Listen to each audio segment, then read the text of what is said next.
Siguro nag-start ako mangarap na talagang professionally take this kind of path is nung college na ako. Kasi nag-start ako magsulat ng music, ng song, nung high school ako. Pero parang laro-laro lang, tapos sumulat ako ng kanta for my crush.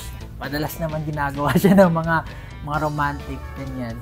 Pero nung college talaga, naisip ko talaga na bakit hindi ito yung piliin kong path, yung talagang professionally perform and write music. So, ayun po, during college talaga. Actually, nabigla po ako.